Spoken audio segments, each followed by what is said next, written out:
शिल्प और डिजाइन की मूल बातों के दूसरे सीजन 9वें एपिसोड में आपका स्वागत है। ये पेशकश है omimai.com की।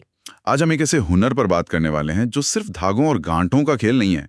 ये एक भाषा है जो रिश्तों, संतुलन और जिंदगी के बारे में बहुत कुछ कहती है। ये तो बहुत दिलचस्प लग रहा है। मतलब एक क्राफ्ट के पीछे इतनी गहरी फिलॉसफी। बिल्कुल, बल्कि इसे और दिलचस्प बनाने के लिए कल्पना कीजिए कि ये कला आज खुद अपनी कहानी सुनाना चाहती है। वाह, ये तो सुनना ही पड़ेगा। तो चलिए सुनते हैं। नमस्कार, मैं मैक्रेमे हूं। शायद लोग मुझे किसी दीवार पर सजे वॉल हैंगिंग या कैफे के कोने में झूलते प्लांट हैंगर के तौर पर जानते होंगे। सदियों से मैं इंसानों को धागों को मोड़ते, बांधते और कला में बदलते देख रहा हूं। पर यकीन मानिए, मेरी कहानी सिर्फ सजावट तक सीमित नहीं है। मैं गांठों की कहानी सुनाता हूं। वो गांठें जो धागों को जोड़ती हैं और वो भी जो जिंदगियों को। क्या बात है, गांठों की कहानी। यहीं का तो आज की हमारी सारी चर्चा का सार जुड़ा है। बिल्कुल। ये सिर्फ एक क्राफ्ट नहीं, बल्कि रिश्तों का, जुड़ाव का एक दर्शन है। बिल्कुल, और ये समझने के लिए कि ये दर्शन इतना गहरा क्यों है, हमें पहले ये समझना होगा कि मैक्रेमे आखिर है क्या। हाँ, इसकी सबसे खूबसूरत बात इसकी सादगी में है। कोई सुई नहीं, कोई करघा नहीं, सिर्फ हाथ और धागे। सिर्फ हाथ, कुछ धागे और आपका इरादा। इरादा, ये शब्द बहुत जरूरी है, क्योंकि बिना इरादे के तो धागे सिर्फ उलझते हैं, जुड़ते नहीं। पर ये कला शुरू कहाँ से हुई? कई लोग, मैं भी उनमें से एक हूँ, इसे 1970 के दशक का एक बोहेमियन ट्रेंड समझते हैं। हाँ, ये एक बहुत आम धारणा है, लेकिन इसकी जड़ें बहुत पुरानी हैं। कितनी? करीब 13वीं सदी की। इसका नाम अरबी शब्द मिग्रामा से आया है जी, जिसका मतलब होता है झालर। उस दौर के अरबी बुनकर अपने बुने हुए कपड़ों के किनारों पर बचे हुए धागों से खूबसूरत झालरें बनाने के लिए गांठों का इस्तेमाल करते थे। ये सुंदरता और उपयोगिता का बेहतरीन मेल था। मतलब ये सजावट से शुरू हुआ, फिर ये पूरी दुनिया में कैसे फैल गया? अरबी बुनकरों से लेकर आज हमारे घरों तक का इसका सफर कैसा रहा? इसका सफर बहुत रोमांचक है और इसका श्रेय जाता है नाविकों को। अच्छा, नाविकों को। हाँ, सोचिए, महीनों लंबे समुद्री सफर, खुला समंदर और ढेर सारा खाली समय। नाविकों ने इस कला को अपनाया। वो इससे सिर्फ सजावटी सामान ही नहीं, बल्कि काम की चीजें जैसे झूले, बेल्ट और बोतलों पर कवर बनाते थे। मैं कल्पना कर सकती हूँ, जहाज पर हर गांठ की अहमियत होती होगी, मजबूती और भरोसे का प्रतीक। बिल्कुल। शायद यही बात उनके बनाए मैक्रेमे में भी उतर आई होगी। आपने बिल्कुल सही नब्ज पकड़ी है। उनके लिए हर गांठ एक परीक्षा थी, और जब उनके जहाज अलग अलग बंदरगाहों पर रुकते तो वो अपना बनाया सामान वहां बेचते या अदला बदली करते, और वहीं से फैल गया। बस यहीं से मैक्रेमे ने दुनिया का सफर शुरू किया।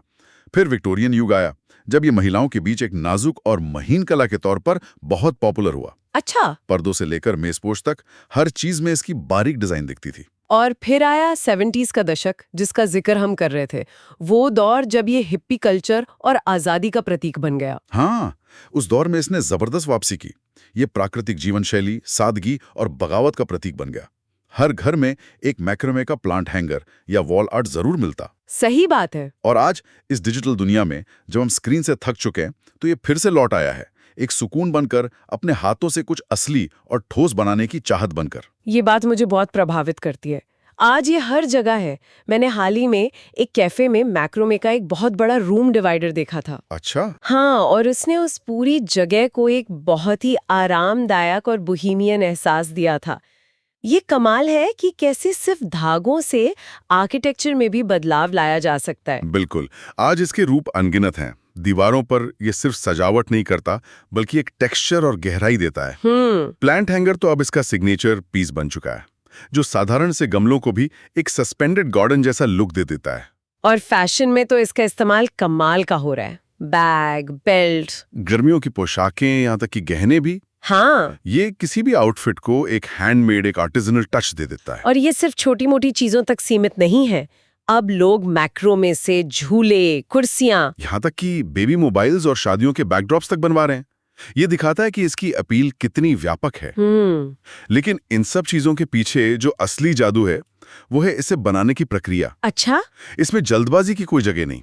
इसमें धैर्य, ध्यान और एक लय की जरूरत होती है। ये देखकर तो यही लगता है कि मैक्रामे की असली खूबसूरती सिर्फ इस बात में नहीं है कि उससे क्या बनता है, बल्कि इस बात में है कि वो कैसे बनता है, उन छोटी छोटी गांठों से। बिल्कुल। हर गांठ की अपनी एक पहचान होगी, है ना? हाँ, यहीं पर हम इसकी आत्मा तक पहुंचते हैं। मैक्रोमे में हर गांठ एक रिश्ता है। अगर उसे सही तरीके से सही तनाव के साथ बांधा जाए तो मजबूती, सुंदरता और तालमेल बनता है। और अगर गलत हो जाए तो सिर्फ उलझन, निराशा और कमजोरी। बिल्कुल, जिंदगी की तरह। तो चलिए इसकी कुछ मुख्य गांठों की भाषा को समझते हैं। शुरुआत सबसे बुनियादी गांठ से करते हैं, स्क्वायर नॉट। स्क्वायर नॉट ये मैक्रोमे की नींव है। इसे बनाने का तरीका भी इसके नाम की तरह ही संतुलित है। कैसे? दो धागों को दो बीच के धागों के ऊपर एक खास क्रम में क्रॉस किया जाता है। पहले लेफ्ट वाला धागा ऊपर से, फिर राइट वाला। ये प्रक्रिया एक संतुलन बनाती है। और इसका दर्शन क्या है? ये रिश्तों के बारे में क्या कहता है? ये एक ईमानदार और संतुलित रिश्ते का प्रतीक है, जहां दोनों साथी बराबर का योगदान देते हैं। बराबर। कोई किसी पर हावी नहीं होता। ये गांठ मजबूती से सपाट रहती है, मुड़ती नहीं। लेकिन साथ ही अगर जरूरत पड़े तो इसे खोला भी जा सकता है। मतलब ये एक स्वस्थ रिश्ते की तरह है, दृढ़ पर घुटन भरा नहीं। बिल्कुल। वाह। अब बात करते हैं हाफ हिच की। मैंने देखा है उससे बहुत सुंदर लहरों जैसे पैटर्न बनते हैं। हाँ, जब कई सारी हाफ हिच गांठों को एक साथ इस्तेमाल किया जाता है तो उनसे सुंदर तिरछी और सीधी लाइनें बनती हैं, जिन्हें डबल हाफ हिच कहते हैं। अच्छा। इससे लहरें, पत्तियां, पंख कुछ भी बनाया जा सकता है। ये गांठ भरोसे को दर्शाती है। हाँ। इसमें एक धागा दूसरे धागे पर पूरी तरह लिपट जाता है, उसे आधार बना के आगे बढ़ता है। मतलब ये सिखाता है कि कभी कभी मजबूती दूसरे पर भरोसा करने और उसे रास्ता दिखाने देने से आती है। सही। हर समय नियंत्रण अपने हाथ में रखना जरूरी नहीं। बिल्कुल। अब आते हैं उस गांठ पर जहां से ज्यादातर प्रोजेक्ट शुरू होते हैं, lark's head knot. Lark's head knot? ये वो गांठ है जिससे धागे को किसी छड़ी या रिंग से जोड़ा जाता है। तो ये जुड़ाव की शुरुआत है, किसी रिश्ते का पहला कदम। हाँ, हर रिश्ता एक चुनाव से शुरू होता है, जुड़ने का चुनाव। लेकिन ये गांठ सिखाती है कि एक स्वस्थ जुड़ाव में हमेशा समायोजन की गुंजाइश होनी चाहिए। ये एक कठोर बंधन नहीं है। मतलब धागे को इस पर आगे पीछे खिसकाया जा सकता है। ये हमें स्पेस और लचीलेपन का महत्व सिखाती है। ये बहुत गहरी बात है। अगली गांठ है स्पाइरल नॉट, जो घूमती हुई रस्सी की तरह दिखती है। वो कैसे बनती है? मजेदार बात यह है कि वो स्क्वायर नॉट का ही आधा हिस्सा है। अच्छा। हाँ, जिसे बार बार एक ही दिशा में दोहराया जाता है। मतलब बस लेफ्ट ओवर राइट करते जाते हैं और नतीजा एक खूबसूरत घुमाव होता है। तो इसका दर्शन ये हुआ कि एक ही काम को लगातार करने से बोरियत नहीं बल्कि खूबसूरती भी पैदा हो सकती है। बिल्कुल। ये दिखाता है कि छोटे छोटे निरंतर किए गए प्रयास समय के साथ कुछ बहुत सुंदर और अनोखा बना सकते हैं। ये रोजमर्रा की आदतों और प्रयासों की ताकत का प्रतीक है। और आखिर में बात करते हैं गैदरिंग नॉट की। जैसा कि नाम से ही लग रहा है, ये चीजों को इकट्ठा करने के काम आती होगी। सही समझे। जब बहुत सारे बिखरे हुए धागे होते हैं और उन्हें एक साथ लाना होता है तो एक अलग धागे को उन सब के चारों ओर कसकर लपेटकर ये गांठ बांधी जाती है। ये तो एकता का प्रतीक हुई। बिल्कुल। ये बताती है कि जब चीजें बिखर रही हों तो एक साझा उद्देश्य या प्रतिबद्धता ही उन सभी बिखरे हुए धागों को एक साथ थाम सकती है। ये 5 गांठें तो सच में मैक्रोमे की वर्णमाला है। इन्हें मिलाकर कोई भी कहानी गढ़ी जा सकती है। हाँ, इस तरह की गहरी बातें ही तो इस कला की ओर खींचती हैं। और ऐसी ही गहरी और रचनात्मक कहानियों को हम तक पहुंचाता है omimai.com। पूरी कहानी को विस्तार से पढ़ने के लिए उनकी वेबसाइट पर जाया जा सकता है। और अगर ऐसे ही क्राफ्ट, डिजाइन और नए हुनर के बारे में और जानने में रुचि हो तो इस पॉडकास्ट के पोस्टर पर दिए गए QR कोड को स्कैन करके omimai.com की WhatsApp community Devi the curious से जरूर जुड़ें। हाँ, वहाँ आपको नए पॉडकास्ट, ब्लॉग्स और वर्कशॉप्स की जानकारी सबसे पहले मिलती है। अच्छा, तो अब वापस मैक्रोमे पर आते हैं। इन गांठों की खूबसूरती तभी निखर कर आती है जब सही मटेरियल का चुनाव किया जाए, है ना? हाँ, बिल्कुल। हर धागे का अपना एक चरित्र होता है। जैसे कपास या कॉटन, वो सबसे आम है। हाँ, वो सबसे लोकप्रिय है क्योंकि वो बहुत मुलायम होता है और उस पे काम करना आसान होता है। खासकर नए सीखने वालों के लिए बेहतरीन है। उससे जो झालर बनती है वो बहुत सॉफ्ट और सुंदर लगती है। लेकिन मैंने जूट से बने प्लांट हैंगर भी देखे हैं। उनका लुक बहुत रस्टिक और अर्थी होता है। हाँ, पर क्या उससे काम करना मुश्किल नहीं होता? मैंने सुना है वो हाथों पर काफी रूखा लगता है। हाँ, ये बात सही है। कॉटन के मुकाबले ये थोड़ा सख्त होता है, इसीलिए कई कलाकार काम करते समय ग्लव्स भी पहनते हैं। अच्छा। लेकिन इसकी मजबूती और वो जमीनी एहसास किसी और धागे में नहीं मिलता। प्लांट हैंगर या बाहर रखी जाने वाली चीजों के लिए ये परफेक्ट है। इसी तरह अगर कुछ बहुत टिकाऊ और वेदर रेजिस्टेंट बनाना है तो सिंथेटिक कॉर्ड जैसे पॉलिएस्टर या नायलॉन अच्छे विकल्प हैं। और ज्वेलरी जैसी बारीक चीजों के लिए? उसके लिए भांग यानी हेम्प का धागा बहुत अच्छा है। ये मजबूत भी है और पर्यावरण के अनुकूल भी। धागे की मोटाई भी बहुत मायने रखती है। हाँ, वो तो है। किसी बड़े वॉल हैंगिंग के लिए मोटा धागा चाहिए होगा, जबकि एक की रिंग या ब्रेसलेट के लिए पतला धागा।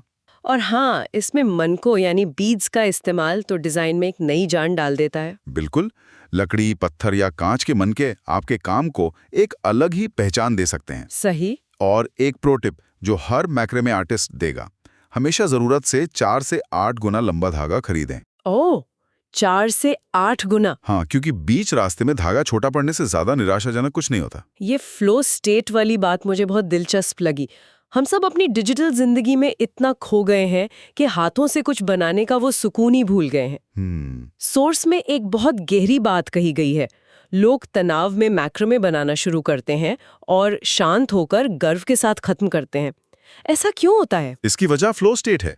जब कुछ बेसिक गांठें सीखी जाती हैं तो हाथ अपने आप चलने लगते हैं। अच्छा। दिमाग इतना व्यस्त रहता है कि वो फालतू की चिंताओं में नहीं भटकता, लेकिन इतना भी दबाव नहीं होता कि थकान हो जाए। वो दोहराव वाली प्रक्रिया, धागा खींचो, लूप बनाओ, कसो, दोहराओ, एक तरह का ध्यान बन जाती है। कोई स्क्रीन नहीं, कोई नोटिफिकेशन नहीं, सिर्फ आप, धागा और आपके हाथों से बनता हुआ एक सुंदर पैटर्न। हाँ। ये अपने आप से जुड़ने का एक तरीका है। आजकल के दौर में ये कितना जरूरी है। और प्रक्रिया के अंत में जो मिलता है वो सबसे शक्तिशाली है। दिखाने के लिए, छूने के लिए कुछ ठोस होता है, अपने हाथों से बनाई हुई एक कलाकृति। बिल्कुल। ये एहसास कंट्रोल और आत्मविश्वास देता है। जब दुनिया में बहुत कुछ नियंत्रण से बाहर लगता है, तब ये एहसास के धागों के एक गुच्छे से कुछ सुंदर और व्यवस्थित बनाया जा सकता है, बहुत सुकून देता है। आमतौर पर जब हम गांठ शब्द सुनते हैं तो मन में एक नकारात्मक भाव आता है, जैसे गले में गांठ पड़ गई या रिश्तों में गांठ आ गई। सही कहा। लेकिन मैक्रामे इसी धारणा को चुनौती देता है। ये सिखाता है कि गांठें जेल नहीं, वादे होती हैं। वाओ। एक अच्छी गांठ मजबूत होती है, पर गला नहीं घोंटती। उसमें मजबूती होती है, कठोरता नहीं। और सबसे जरूरी बात, जरूरत पड़ने पर उसे खोला भी जा सकता है। इसका मतलब है कि असली फर्क इरादे और तकनीक का है। जब ध्यान से सही तनाव के साथ गांठ बांधी जाती है तो वो खूबसूरत बनती है। बिल्कुल। और जल्दबाजी या गुस्से में बांधी गई गांठ सिर्फ एक उलझन बनकर रह जाती है, जिसे सुलझाना मुश्किल होता है। यही दर्शन हमारे रिश्तों पर भी हूबहू लागू होता है। रिश्तों की गांठों को भी सुंदर और मजबूत बनाने के लिए हमें उन्हीं सिद्धांतों का ध्यान रखना चाहिए। जैसे अपनी गांठों को जाने, यानी समझें कि आप क्या बना रहे हैं, आपका रिश्ता किस तरह का है। और तनाव का ध्यान रखें, न बहुत ज्यादा कसा हुआ कि घुटन हो जाए, न बहुत ढीला कि रिश्ता ही बिखर जाए। एक संतुलन बहुत जरूरी है। बिल्कुल। और मटेरियल का सम्मान करें, यानी समझें कि हर इंसान अलग है, उसकी जरूरतें अलग हैं। सही। और हाँ, अपूर्णता को स्वीकार करें। हैंडमेड चीजों की खूबसूरती अक्सर उनकी छोटी मोटी खामियों में होती है, बिखरे हुए सिरों में होती है। हर चीज परफेक्ट नहीं हो सकती। और आखिर में जो शुरू किया है उसे खत्म करें। एक सही समापन बहुत मायने रखता है। आज की इस चर्चा से ये तो साफ है कि मैक्रामे सिर्फ धागों को गूंथने की कला नहीं है। ये एक धीमी, ध्यानपूर्ण और बहुत सार्थक प्रक्रिया है। ये इस बात का जीता जागता सबूत है कि धैर्य, अभ्यास और सही इरादे से साधारण चीजों से भी कुछ असाधारण बनाया जा सकता है। ये एक ऐसी कला है जो हमें सिखाती है कि सही तरीके से बांधी गई गांठें बंधन नहीं बल्कि कला होती हैं। वो रिश्तों को सहारा देती हैं, उन्हें मजबूत करती हैं, उन्हें तोड़ती नहीं। तो आज की बातचीत के बाद हम अपने श्रोताओं को एक सवाल के साथ छोड़कर जाना चाहेंगे।